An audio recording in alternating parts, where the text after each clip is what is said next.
Friends, రాత్రి 1 గంట సమయం, బోరైన వర్షం, ఒంటరిగా వెళ్తున్న కారు. ఆ సమయంలో రోడ్డు మధ్యలో తెల్ల చీర కట్టుకున్న ఒక అమ్మాయి చెయ్యెత్తి లిఫ్ట్ అడిగితే మీరు ఆపుతారా? మన దేశ రాజధాని ఢిల్లీ నగరంలో కొన్ని దశాబ్దాలుగా వినిపిస్తున్న ఒక భయంకర గాథ. అయితే ఈ సంఘటన జరిగి గత కొంతకాలం అయ్యింది. దేశ రాజధాని ఢిల్లీ నగరంలో అర్ధరాత్రి వేళ ఒక కుర్రవాడికి అతని ఫ్రెండ్స్ ఒకసారి ఫోన్ చేశారు. మన ఫ్రెండ్స్ లో ఒకరి పుట్టినరోజు పార్టీ ఒక హోటల్లో పెట్టుకున్నాం కనుక నువ్వు వెంటనే వచ్చేయని చెప్పి ఆ కుర్రవాడు చెప్పాడు. అయితే అందుకు ఆ కుర్రవాడు ఇంట్లో చెప్తే అమ్మ కోపపడుతుంది కదా, అందుకని అమ్మతో చెప్పకుండా వెళ్ళిపోదామని చెప్పి ఆ కుర్రవాడు అనుకున్నాడు. కానీ అమ్మ ఆ కుర్రవాడిని గమనించింది. సరేలే అని చెప్పి త్వరగా వెళ్ళి చాలా జాగ్రత్తగా మళ్ళీ తిరిగి ఇంటికి వచ్చేయని చెప్పి హితబోధ చేసింది. దీనికి తోడు ఆ కుర్రవాడికి కారు తాళం కూడా తీసిచ్చింది. అయితే బయట చూస్తే బోరున వర్షం. మొత్తానికి ఆ కుర్రవాడు స్నేహితులు చెప్పిన హోటల్కు బయలుదేరాడు. అయితే మధ్యదారిలో ఉండగానే తల్లి మళ్ళీ కొడుక్కి ఒకసారి ఫోన్ చేసింది. ఢిల్లీ కంటోన్మెంట్ దారిలో కాకుండా వేరే దారిలో వెళ్ళని చెప్పి కొంచెం గట్టిగా చెప్పింది. అయితే అప్పుడు కొడుకు అయ్యో ఇప్పుడు నేను అదే దారిలో ఉన్నానమ్మా అనేసి అన్నాడు. అయితే ఇప్పుడు ఆ తల్లి చెప్పింది ఒక తెల్ల చీర కట్టుకున్న ఒక అమ్మాయి దారి మధ్యలో నించొని వయసులో ఉన్న అబ్బాయిని లిఫ్ట్ అడుగుతుందట. అయితే ఇప్పుడు ఆ అమ్మాయి నిన్ను లిఫ్ట్ అడిగితే ఏం చేస్తావని చెప్పి అడిగింది. అయితే దాని కొడుకు కాస్త సిగ్గుపడ్డాడు. అయితే అమ్మ అరే అది దయ్యోరా నాన్న, ఆ దారిలో పోమాకు అని చెప్పి కంగారుగా చెప్పింది ఆ అమ్మ. అయితే కొడుకు చూస్తే వయసులో ఉన్నాడు కదా, దానికి తోడు జనరేషన్ జెడ్ కిడ్ కూడా. అమ్మ పెద్దవాళ్ళు కదా అలానే చెప్తారు, దెయ్యమా బొక్క అనేసి అనుకున్నాడు ఆ కొడుకు. అయితే టైం చూస్తే బాగా రాత్రి వేళ వర్షం కూడా కురుస్తుంది. అయితే ఆ ఢిల్లీ కంటోన్మెంట్ ప్రాంతంలో అప్పటికి కేవలం ఆ కుర్రవాడి కారు మాత్రమే అటువైపుగా వెళ్తుంది. అయితే తల్లి చెప్పినట్లుగానే ఒక తెల్ల చీర కట్టుకున్న ఒక అమ్మాయి రోడ్డు మధ్యలో నించొని ఆ కుర్రవాడిని లిఫ్ట్ అడుగుతుంది. అయితే అది చూసి ఆ కుర్రవాడు తికమక పడ్డాడు, అది మనిషా లేక దయ్యమా అని. అయితే ఇలాంటి వందల కథలు మీరు కూడా చదివే ఉంటారు. అయితే ఇటువంటివి ఇంటర్నెట్లో ఎన్నో అనుభవాలు ఉన్నాయి. దెయ్యం ఉందని నమ్మేవారు కొంతమంది ఉంటే దెయ్యం లేదని నమ్మేవారు కొంతమంది ఉన్నారు. కానీ Delhi cantonment white sorry ghost గురించి చాలా మంది తమ అనుభవాల్ని చెప్తూ ఉన్నారు. అయితే ఇవన్నీ చూసి ఆ ప్రాంతవాసులకు కూడా ఇదంతా ఒక సాధారణ విషయంలా మారిపోయింది. కనుక ఈ రోజు మన వీడియోలో ఆ వైట్ గోస్ట్ గురించి పూర్తిగా డిస్కస్ చేద్దాం. కనుక ఈ రోజు వీడియో చాలా ఇంట్రెస్ట్ ఉండబోతుంది. కనుక వీడియోని ఎక్కడ స్కిప్ చేయకుండా పూర్తిగా చూడండి. అలానే ఫస్ట్ టైం కనుక మన వీడియోని చూసినట్లయితే వీడియోకి ఒక లైక్ చేసి వెంటనే మన ఛానల్ సబ్స్క్రైబ్ అయిపోండి. అలానే పక్కన బెల్ ఐకాన్ కూడా ఆన్లో పెట్టుకో. మరి ఇంకెందుకు ఆలస్యం, let's start your today's episode. ఎప్పుడో 110 సంవత్సరాల క్రితం, అంటే సుమారు 1914 ప్రాంతంలో బ్రిటిష్ వలస పాలనలో ఉన్నప్పుడు అన్నమాట. ఆ సమయంలో ఢిల్లీ ఇప్పటి మాదిరిగా కాంక్రీట్ జంగల్ కాదు, చెట్లు చేమలతో చాలా అందంగా ఉండేది. అయితే బ్రిటిష్ వలసన ప్రభుత్వం తమ సైనికుల అవసరాల కోసం ఆర్మీ బేస్ను నిర్మించడానికి తగిన స్థలాన్ని వెతుకుతుంది. అలా అడవి మధ్యలో ఒక స్థలాన్ని ఎంచుకొని సైనికుల కోసం, అధికారుల కోసం, పరిపాలన అవసరాల కోసం వేరే భవనాలను నిర్మించింది. అయితే మీరు కూడా బ్రిటిష్ కాలపు బంగ్లాలను చూసే ఉంటారు కదా. ఇప్పటికీ మన ప్రాంతాల్లో ఆనాటి బంగ్లాలు కొన్ని ఇప్పటికీ ఉంటాయి. అయితే రోడ్లు, భవనాలు, నీటిపారుదల శాఖ వాళ్ళు, తహసీల్దార్ భవనాలు ఇలాంటివి మనకి కనిపిస్తూ ఉంటాయి. అలాంటి భవనాలు కొన్ని అక్కడ ఢిల్లీలో కట్టుకున్నారనమాట. అయితే సైనికులు విడుదల చేసే ప్రాంతం కనుక కంటోన్మెంట్ ఏరియా అని చెప్పి ఆ సమయంలో వ్యవహారంలోకి వచ్చింది ఆ ప్రాంతం పేరు. అయితే ఢిల్లీ కంటోన్మెంట్ నుంచి 2 ప్రపంచ యుద్ధాల్లోకి ఎంతో మంది సైనికులు ఇక్కడి నుంచి వెళ్ళి అందులో పాల్గొన్నారు. వాళ్ళలో చాలా మంది యుద్ధంలో చనిపోయారు. అయితే మిగిలిన వాళ్ళు కూడా ఎవరు తిరిగి రాలేదు. అయితే వారి చితాభస్మం, ఎముకలు, వారి వస్తువులు ఇలాంటివన్నీ అక్కడికి తీసుకొచ్చి సమాధులు నిర్మించారు.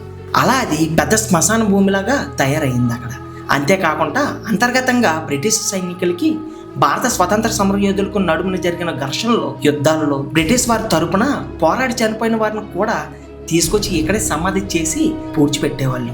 ఇప్పుడు ఢిల్లీ కంటోన్మెంట్ ఏరియాలో అది బ్రిటిష్ శ్మశాన వాటిగా మారిపోయింది. కాదు మిగిలిపోయింది. యుద్ధంలో చనిపోయిన సైనికుల మరణం సహజ మరణం అయితే కాదు, శత్రువుల దాడితో చనిపోతారు. గాయం బారిన పడి తీవ్ర వేదన అనుభవించి చనిపోతారు వారు. అయితే శత్రువు చేతిలో చిక్కితే వారి చిత్రవాదన కారణంగా మరికొంతమంది చనిపోతారు. ఇలా ప్రజల సాధారణ నమ్మకాల ప్రకారం అసహజ మరణం పొందిన వాళ్ళ యొక్క ఆత్మలు భూమిని విడిచిపెట్టి అసలు వెళ్ళవు, అక్కడే తిరుగుతూ ఉంటాయని వాళ్ళు నమ్ముతూ ఉంటారు. అయితే కొన్ని విశేష కృతువులు చేస్తేనే అవి పైలోకానికి వెళ్తాయనేది కూడా జన సమూహంలో ఉన్న ఒక విశ్వాసం. అయితే సైనికుల యొక్క మరణము కూడా అటువంటిదే అని చెప్పి ప్రజలు నమ్ముతూ ఉంటారు. ఇప్పుడు మనం ఈ వీడియో మొదలుపెట్టిన కథ వద్దకు వద్దాం. గత కొన్ని శతాబ్దాలుగా Delhi cantonment white sorry ghost గురించి చాలా కథలు వస్తూ ఉన్నాయి. ఆ ప్రాంతంలో ఎన్నోసార్లు ఈ విషయం వినిపిస్తూ ఉంది. అది కూడా పెళ్లి కాని కన్ని వయసులో ఉన్న కుర్రవాళ్ళకి మాత్రమే ఆ దెయ్యం కనిపిస్తుంది. లిఫ్ట్ అడుగుతుంది. అంటే రాత్రి వేళ తెల్లటి పెళ్లి చీర కట్టుకొని రహదారి మీద ఒక అమ్మాయిని పెళ్లి చేసుకోవడానికి వీలు పడుతుందా అని మీరు కనుక అడిగితే నేనైతే ఏం చెప్పలేను. ఎందుకంటే ఉత్తర భారతదేశంలో పెళ్లికి తెల్ల చీర కట్టుకుంటారా? మరి అలా తర్కం జోలికి వెళ్తే మరి కష్టం, మనం ఏం చెప్పలేము. దెయ్యం లిఫ్ట్ అడిగితే అందులోనూ అమ్మాయి కనుక కుర్రవాళ్ళు బండి ఆపుతారనేది సాధారణ తర్కం. అయితే ఆమె దెయ్యమా లేక మనిషా అనేది ఆగిన వాళ్ళు చెప్తేనే మనకు కూడా తెలుస్తుంది. అన్నట్లు కారులో వెళ్లే వాళ్ళని మాత్రమే ఆ దెయ్యం కూడా ఆపుతుందంట. మరి సరే, అడిగి చూద్దాం. కారు ఆపిన తర్వాత తలుపు తీస్తారు కదా, ఆమె లోపలికి వచ్చి మౌనంగా కూర్చుంటుందంట. ఎక్కడికి వెళ్ళాలని అడిగితే మనం దానికి మాత్రం ఎటువంటి సమాధానం ఆ దెయ్యం అయితే ఇవ్వదంట. అయితే ఆమె మాత్రం మనల్ని ప్రశ్నల మీద ప్రశ్నలు వేస్తూనే ఉంటుంది. ఎవరినైనా ఇష్టపడుతున్నావా? పెళ్లి నిశ్చయమైందా? నువ్వు ఎవరినైనా ప్రేమించావా లేదా? ప్రేమించిన అమ్మాయితో నిజాయితీగా ఉంటావా ఉండవా? ఇలాంటి ప్రశ్నలన్నీ అడుగుతుందన్నమాట. అయితే ఆమె అతన్ని ప్రభావితం చేసేలా ఏం మాట్లాడినా కానీ మనం పట్టించుకోకుండా ఉంటే ప్రేమించిన అమ్మాయిని తప్ప మరో వ్యక్తిని ఊహించుకోనని చెప్తే ఆ వెంటనే ఆమె కారులో నుండి మాయమైపోతుంది. అలా కాకుండా ఎవరైనా తప్పుగా ప్రవర్తించినా, తనని ముట్టుకోవడానికి ప్రయత్నించినా అతను సరైన వాడు కాదని చెప్పి ఆ దెయ్యం గ్రహిస్తుంది. ఇక ఆ నాటితో అతని జీవితం ఇక నరకమే. మరి ఎక్కడికి వెళ్ళినా సరే ఆమె అతన్ని వెంబడిస్తుంది. మళ్ళీ చెప్తాను, ఎక్కడికి వెళ్ళినా సరే ఆ దెయ్యం మాత్రం వదలదు. ఆ దెయ్యం ఉన్న చోట అంతా చల్లగా మంచులాగా అయిపోతుంది. ఉష్ణోగ్రతలు ఒక్కసారిగా తగ్గిపోతాయి. కారు ఇంజన్ దానంతట అదే ఆగిపోతుంది. ఎంత ప్రయత్నం చేసినా సరే తిరిగి మాత్రం స్టార్ట్ అవ్వదు కారు. ఇవన్నీ ఎప్పుడు జరుగుతాయి అంటే సదరు కారులోని వ్యక్తి ఆ దెయ్యం పట్ల తప్పుగా ప్రవర్తిస్తేనే. ఒకవేళ లిఫ్ట్ అవ్వకుండా కారు పోనిస్తే ఆ దెయ్యం వెంటబడి తరుముతుంది మనల్ని. కారుని ఎంత వేగంగా పోనిస్తున్నా కూడా ఆమె కూడా అంతే వేగంగా మనల్ని వెంబడిస్తుంది. ఇక ఆ బండిని ఆపి తీరాల్సిందే అన్నంత భయాన్ని మనకి పుట్టొస్తుంది. మరి ఎంత జరిగిన తర్వాత ఆ వాహనం ఆపి తీరాలి, లేదా బహు దూరం వరకు అలా వేగంగా నడుపుకుంటూ పూర్తిగా చాలా ఫాస్ట్ గా వెళ్ళిపోవాలి. అప్పుడే ఆ దెయ్యం ఆగిపోతుంది. అలా కాకుండా బండి ఆపరా, దెయ్యాన్ని ఎక్కించుకున్నారా, తప్పుగా ప్రవర్తించారా, వాళ్ళ పని అయిపోయినట్లే. మరింకా ఎందుకే ఆమె అలా ప్రవర్తించడానికి కారణం అయితే ఉండాలి కదా. అయితే దానికి కారణాలు మాత్రం చాలా మంది చాలా రకాలుగా చెప్తున్నారు. కానీ కొన్నేళ్ల క్రిందట ఆమె జీవించి ఉండగా ఎవరితో తెలిసిన వాళ్ళ ఇంట్లో పెళ్లికి వెళ్ళవలసి వచ్చింది. అది కూడా రాత్రిపూట వివాహం కావడంతో వారందరూ తయారై కారులో వెళ్తున్నారు. అయితే ఢిల్లీ కంటోన్మెంట్ ప్రాంతానికి వచ్చేసరికి పెద్ద ప్రమాదం జరిగి కారు నడుపుతున్న తన తండ్రి, పక్కన ఉన్న తన తల్లి ఇద్దరు ఒకసారిగా చనిపోయారు. అయితే లిఫ్ట్ కోసం ఎదురు చూస్తుండగా ఎవడో తాగి నడుపుతున్న వ్యక్తి ఆ మధ్యలో ఆమెను కూడా ఢీకొట్టి వెళ్ళిపోయాడు. ఆ ప్రమాదంలో ఆమె కూడా మరణించింది. కనీసం ఆమెకి ఏమైందో కూడా చూడడానికి వెనక్కి తిరిగి రాలేదు. అయితే ఆమెకు ఒక ప్రేమికుడు కూడా ఉన్నాడు. ఇద్దరు ఎంతో కష్టపడి తమ తల్లిదండ్రులకు నచ్చ చెప్పి బ్రతిమాలి తమ పెళ్లికి ఒప్పించుకున్నారు కూడా. ఇక త్వరలోనే ఇద్దరికి వివాహం కూడా కానుంది. ఇప్పుడు ఈ అమ్మాయిని చూస్తే ఇలా దుర్మరణం పాలైంది. తీరని కోరికలతో ఆమె మరణించింది కనుక ఆమె ఆత్మ అశాంతిగా అక్కడే తిరుగుతుంది. తన ప్రేమికుడిని వివాహం చేసుకోవడానికి అక్కడే ఎదురు చూస్తూ ఉంది. ఆమె ప్రమాదం జరిగిన తల్లిదండ్రులను కాపాడుకోవడానికి ప్రతిరోజు అలా లిఫ్ట్ అడుగుతూ ఉండవచ్చు. తన కోసం కూడా లిఫ్ట్ అడిగి ఉండవచ్చు. కానీ ఎవరు ఇవ్వలేదు సరికదా, తాగిన మైకంలో ఎవరు ఆమెను కూడా ఢీకొట్టి వెళ్ళిపోయారు.